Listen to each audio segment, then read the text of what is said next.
Hi, welcome back to Maternity Mama.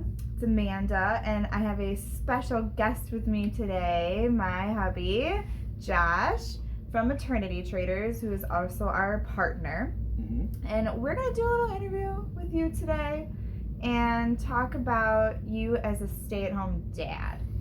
Because our world is a little different. I am a working mom, and you stay at home with our babies. That I do. Yep. So we're going to interview him about that today. We're going to talk about what his typical day looks like with our kiddos, talk about what surprises you the most about being a stay-at-home dad. Where to begin? What is your biggest struggle, and then what makes it all worth it? Sure. With that, with our little babies. So earlier this year, we made the decision that Josh was going to stay home with our kids. We went back and forth and kind of thought about what would be feasible financially, what's going to be best for our boys, what's going to be best for our marriage, what's going to be best for our business as well. That was definitely a factor. That was a big key part in it. And we decided after COVID hit, I think we finally made the decision because our oldest is still in school and his school went virtual 100%. So we kind of were put against the wall and we're like, all right, we've got to do this. Yeah. So the best choice was for you to stay home. Yeah, absolutely. And be a stay-at-home dad. Yeah. And to all the families that have two working parents and kids doing virtual, more power to you. Yeah. I don't know how we would have did it if we were both working. Yeah. I have no idea. Yep. No idea. So, it's so at least with the business, we're able to work from home, Yeah. But so Yeah. more power to you on that. But that's not your main priority. Business. Oh, I thought you meant the kids. Well, they are your main priority. But I think initially you might have thought that you were going to get a little bit more work done than you thought. I was like, I'm staying home. It's time to hit this business hard. And no, the kids rule. The kids everything. definitely rule. So I'm a teacher, and so I am home during the summers, and it's kind of like being a stay-at-home mom in the summers and before you were working full-time and you worked all summers long. And I think you had a certain idea of what I did at home with kids. Yeah. And I wonder, is it what you thought it was? It is not. No. And I think that everybody thinks just because you're staying home with the kids that life is easier. Yeah. Oh, they don't have anything going on. Oh, they can run to the store. Sure. Oh, they can, do this or that. Like, no, that's not the case at all. It's a lot of work taking care of the children and making sure that they're alive and fed and I know. And keeping yourself sane. Right. That's another whole part of it. Yeah. And I know Dave Ramsey, he talks about this a lot. He always says, when he asks about the wife, it's typically the wife, right, that stays home. Typically, yeah. And he says, does your wife work outside of the home? I like how he says that because you're working in the home. And then he talks about, too, going off on a tangent on budget things that I love, but he talks about, when you're getting life insurance and a life insurance for a stay-at-home parent, you're still needing some of that money because to replace everything that a stay-at-home parent does, you're looking at $40,000 to $50,000 a year between a nanny and, someone to make food because all that stuff. It's crazy. Yep. There's a lot involved. Driving around. Yeah. Driving, yeah. So, tell me about a typical day at home with our babies. So we have 3 boys. We have Lucas, who's 10, and he's with us 50% of the time. Mm-hmm. And then we have Samuel, who's 3. Yep. And then Bennett was born in April. Of this year during the pandemic, so he is 8 months old. So tell me about your typical day at home with our kids. Well, wake up. Hopefully the kids are in a good mood when they wake up. What time do they wake up? They usually wake up around Bennett usually wakes up between 6:30 and 6:45. Sam's usually up between 7:30. Okay. So not too bad. So we wake up and pretty typical. Make breakfast, watch a couple cartoons and try to be dressed. Have everybody dressed by 9:30. Sure, but Lucas is doing school. So Lucas is doing school by what time? Yeah, so Lucas needs to be in school logged on to his computer by 8:20. Yeah, and getting him up. He's like a teenager. Yeah, you can't. I send the kids in there Sam in there to wake him up and. Sometimes that doesn't work. Letting the dog jump on him because he doesn't listen to me, so I got to resort to any other options. So, and then Lucas has his own little place set up to do school. Yep. So then, while he's doing that, what are you doing? Taking care of the other two, like I said, getting breakfast ready, trying to get them dressed. Usually they watch a little bit of cartoons, sure. But and then usually by 9:30, once everybody's dressed, I try to put in a little activity for Sam to do. Right. Obviously Bennett doesn't, he's not to that point right. yet. And that's usually about Bennett's nap time, so he usually goes to sleep, and then me and Sam try to do an activity. Mm-hmm. So. And how does he go to sleep? He goes to sleep usually in the carrier. He doesn't. It's so hard to get him to sleep with his brother running around. I know, and right. That's because he wants to be with them and he wants to follow them around, and they're loud. They are, knowing that they're out there. He will not go to sleep. Right. So, eventually he nods off in the carrier, and that's how he sleeps. So. If he's sleeping, it's what matters. Yep.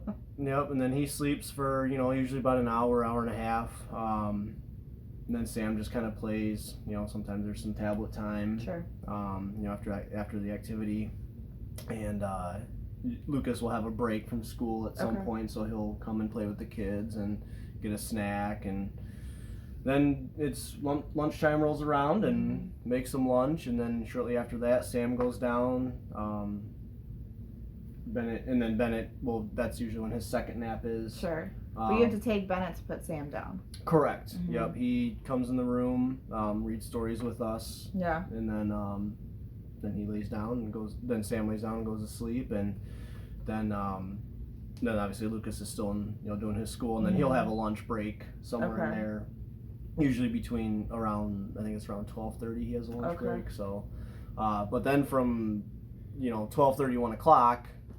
Depending on when Sam actually falls asleep, and then when Bennett falls asleep, until about 3 o'clock is quiet time. Sure. And that's when I can get some work done on the computer. Because Bennett, again, is in the carrier. Is in the carrier, yes. Correct. Currently, he does not sleep in a crib or bassinet. Correct. Every once in a while, I can put him down, sure. But it's not very He's really often. a contact sleeper. He is. And that's fine. Yeah. Whatever gets him to sleep. Right. I don't really care. So... But then you get home around 3:34, and then it's a typical night, dinner, and then it's like a sprint. Yeah. At the end of the day. Getting them to sleep. Yeah. It sounds like it's so like boom, boom, boom, but it's really not. It's really not. There's so much happening. Right, and that schedule that I just laid out is on a perfect day, which never happens. The 3-year-old has decided he doesn't want to nap anymore. Correct. Like at all. Yeah. So that's really fun. And then the 8-month-old barely naps. Really, I mean, his naps are like half an hour right now. Yeah. Bits and pieces. Lucky if he naps for an hour. He's got major FOMO. Yeah. Major FOMO. Yep. But having a schedule, before we decided, or before the time came for me to stay home, we sat down, Amanda and I, and made a schedule. We didn't make it, to the T. It was big chunks of time about an hour, from 9:30 to 10:30, you do this, and so on and so forth. You don't make it, if you make it too tight, then it's just going to stress you out, and it's never going to work. So giving yourself more time, in a wider range of time definitely helps. And you're talking about activities too, I want to mention. So when we did this, we made the decision to take Sam out of daycare for a little while. Yep. And so we needed to work on some of those skills for when he does go back to daycare, goes to 4K next year. Yep. And some of those activities that you did, our public library provided. They are. So they are public library, and probably maybe something similar at your public library. Yeah. They're offering boxes, like to-go boxes, takeaway boxes, I guess, of different activities that you could do. Our library also has different big playthings. Remember those lakeshore things? Yeah, those big blocks. Yeah, the lakeshore activities that you would pay a lot of money, they're teacher supplies. Yeah. Really good stuff that we could rent from the library and take home and play and go over shapes and colors and whatever. Yep. Counting all these things so that it keeps him busy and occupied, because we're he'll go nuts. Yeah. And we're playing, we're doing all these different things, but he still needed to learn, and we still wanted to work on those things with him. And if you're playing the same toys every day over and over, even a 3-year-old gets bored. Even a 3-year-old will get bored. And they get bored of the tablets, everything. Sure. And the other trick too is dollar store. Ooh, yeah. Hit up the dollar store. You can buy all sorts of activities. Or make them. I made remember those sensory boxes.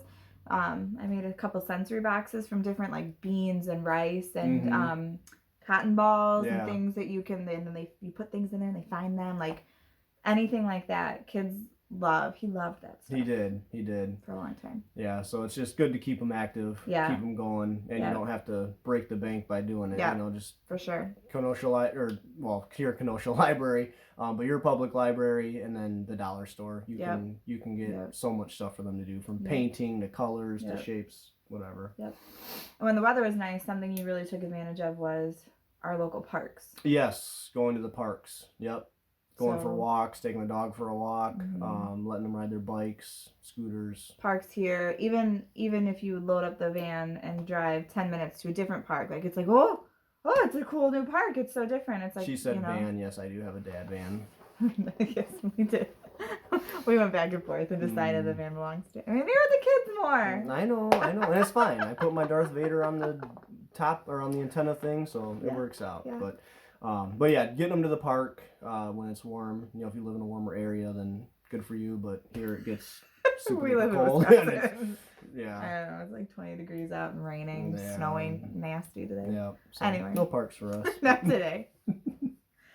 So that's your typical day. So tell me then, throughout your day or throughout your time since you've been home these last couple months, what have been some struggles that you've encountered that maybe you weren't expecting? I mean, do you ever really expect a struggle? But what are some struggles that you have? Yeah, so going into this thing, you know, I had a plan, right? Just throw that out the window. But my number one struggle, I would say, is consistency. Oh, okay. Yeah, so, you know, sticking to the schedule and not letting the kids, you know, giving in to demands because it's easier. Right? So, you know, Sam wants hot cocoa every single morning. Well, that's great, but you need to drink some water first. Right. And then you can have some hot cocoa. And then some mornings we don't get to have hot cocoa. No, let's be honest. He does. But he has water first. But he has water first. So just not giving in to those little demands because they're screaming and it's easier. You know, they still need structure. They still need discipline. It's not just a free-for-all. It's not.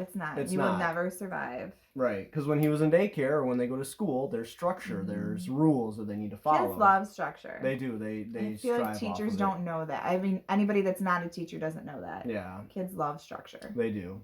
Yep. And so. Or a mom. I think moms know that. Yeah.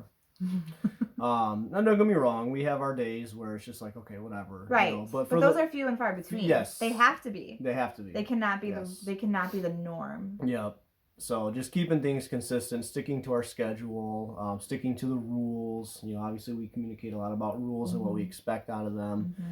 That's key, and that was my struggle from the get-go, was because I thought that, you know, all right, we're going to wake up, we're going to follow this schedule, and day's going to be great. But no, then they decide to be in a bad mood and not want to do anything and scream, kick stuff down the hallway. And because they're 3. They're 3, which is normal. And totally age appropriate. So just keeping it consistent is hard, you know, especially at the end of the week on a Friday at, you know, 3 o'clock when you're not home yet and they've just woken up from their nap. I might have done it at 3. You're hanging on by a thread from the week. And how many cups of coffee you drink a day, you think, now? Oh, my God. So we used to fill it up to the, you know, 4-cup line. Yeah.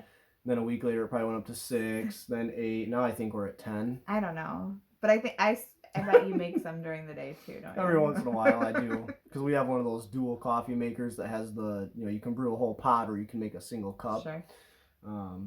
Yeah, you totally do it. Yeah. Moving on. Okay. So those are your struggles. Consistency is your biggest one. Yes. But what surprises you the most? Like, what was kind of your kind of shock and awe moment about being a stay-at-home dad or whatever? I guess I've never realized, you know, obviously there's always memes about how devious and smart kids are, but I have never experienced like how smart and devious our kids are. The things that they do. I told you. Yes. Oh my God, I told you. Like what? To get stuff. I mean, it's just they play you like a fiddle, and you have no idea that you're being played. You know. Until it's later. Right. So you realize, did I just give in to that? Did I just let him have that? What the heck is wrong with me? But yeah, I mean, whether it be, they don't give up on the screaming, or they do their little, their little sad face, or my favorite is when he goes, yeah, he puts his head down. Or this time of year, it's Christmas right now, Christmas season, and it's your favorite. Yeah, it's your favorite. It is, and so Sam will just randomly come up to me and go, "Merry Christmas, Daddy," and it breaks your heart, and then he goes, "Oh, can I have some whatever, fruit snacks, whatever, Sure, buddy. And of course you can. Merry Christmas. You get played so bad. Yeah. Oh God, that's hilarious. I swear he's learning it from his older brother. I think Lucas is like the king of that. He is. Just figuring out what the spot is and then driving it in there. Driving it in there. Yep, they don't give up. So kids are devious, kids are smart, and they will find a way to get their way. They are. They're very smart. Yep. Yeah. And I know outsiders, or even grandparents. Oh, I would have never let my kid do that. Oh, I would never. No. Yeah. Okay. Whatever, buddy. Okay. But then they go over there and they get even more. Yeah. Oh my God. Even more from the grandparents. Yeah. Right. Grandparents spoil the crap out of them. Yeah. They're like worse. They're so much worse when they're at the grandparents' house. That's funny. So that's what I was not expecting. That what surprised you the most about how little devious little monsters they are. Yep, they're smart, and the good and the good things too. They're very smart, intelligent. Yes. And you don't realize that when you spend every minute with them. Right. You don't realize, like, man, you are smart for a little guy or a little girl. You know? So this was a big change for us this year. Yes. For you to be home, to go from two working parents to full-time working parents. Right. To a stay-at-home parent and a stay-at-home dad at that, kind of, against the cultural norm of a stay-at-home mom. You're a stay-at-home dad. But I think, it was definitely the right choice for our family. Absolutely. And I want to know, for you, what makes it worth it? Yeah, I guess for me personally, was the time that I missed on with the kids. I used to put in a lot of hours. My boss is probably laughing at that statement if he's watching this. So yeah, right. You did. But yeah, I mean, very rarely, was I home. I was home just in time for dinner most nights, and I had very little time to play with them before it was bedtime. I, in the summers, I never saw them in the morning. Because they were home with you. Right. So I never saw them in the mornings. I'd sometimes see them on lunch breaks if I was able to make it home for lunch. In the summers, in the summers. But, during the school year, unless I was dropping them off at daycare, I just you see them until like 6 o'clock at night. Yeah. Right. So I think for me that was making up that time and being with them more now totally makes it worth it. Sure. So it's not as easy as you thought, though, is it? It's not. It's really not. So I enjoy it, though. I love it, and I love spending time with my boys. Yeah. And it gives you peace of mind. It really does, to know that you're home with them. Like, I can FaceTime you during the day, or I can call whenever. Not that I probably couldn't call the daycare whenever, but just them being home with Dad is just a different experience. I don't know. It's a different kind of peace. And we love our daycare. Yeah. Like, it's not even that. It's just that you being home with them is a different sort of peace. It really is. Yep. And that's how I felt when I was working and you were home during the summer. It was just that piece of knowing that the other one is home with them. They're with their parent. They're with their parent. Yeah. Yep. And but yeah, totally worth it. And I've met a few stay-at-home dads since. Yeah. And it's not as uncommon as you think. So yeah, you met a few, I think. Yeah. Yep. Yeah. Cool. So If you are a stay-at-home parent or if you're a stay-at-home dad in particular, let us know in the comments. Be curious to see how your story is different from Josh's and ours. Thanks for tuning in to the Maternity Mama podcast. Make sure you subscribe to wherever you listen to podcasts. We also are on YouTube. You can check us out on Facebook or Instagram at Maternity Mama Podcast on both of those platforms. Shoot us an email if there's something you want to hear about, Amanda@maternitymama.com. And we have new content every Tuesday. See you next week.